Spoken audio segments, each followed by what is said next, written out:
এখন আমি পেঁয়াজ, মরিচ, রসুন এগুলো ভালো করে আমি এখন ভেজে নেব।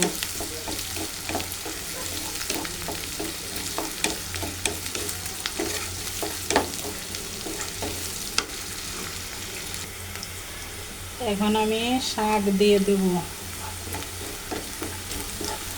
আমার পেঁয়াজ মরিচ ভাজা হয়ে গেছে, আমি এখন শাক দিয়ে দেব।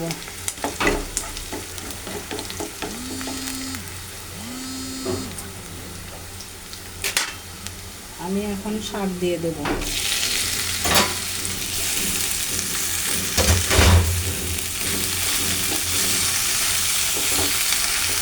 এবার উল্টা পাল্টাভাবে সুন্দরভাবে নাড়িয়ে নেবেন।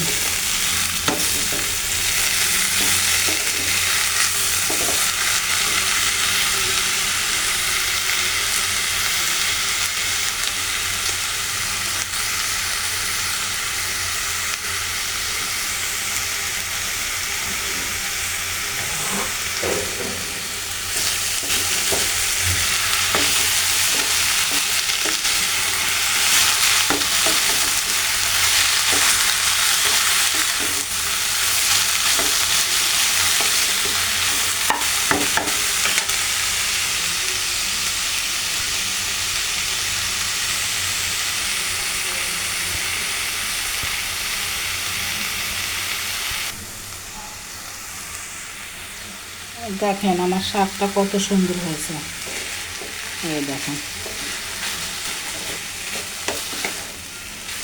কালারটা কত সুন্দর আসছে।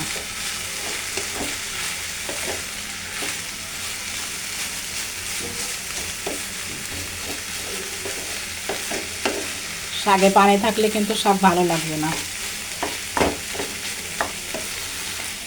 আস্তে আস্তে এইভাবে উল্টিয়ে উল্টিয়ে আপনারা এইভাবে ভাজি করবেন, মজা লাগবে।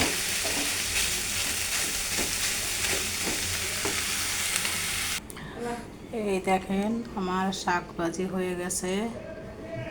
এখন আস্তা শুকনো মরিচ দিয়ে আমি উপরে পরিবেশন করে নিয়েছি। এভাবে আপনারা শাক ভাজি করে খেয়ে দেখবেন। আপনারা আপুকে একটা লাইক, শেয়ার, কমেন্ট, সাবস্ক্রাইব করে দিবেন। আল্লাহ হাফেজ।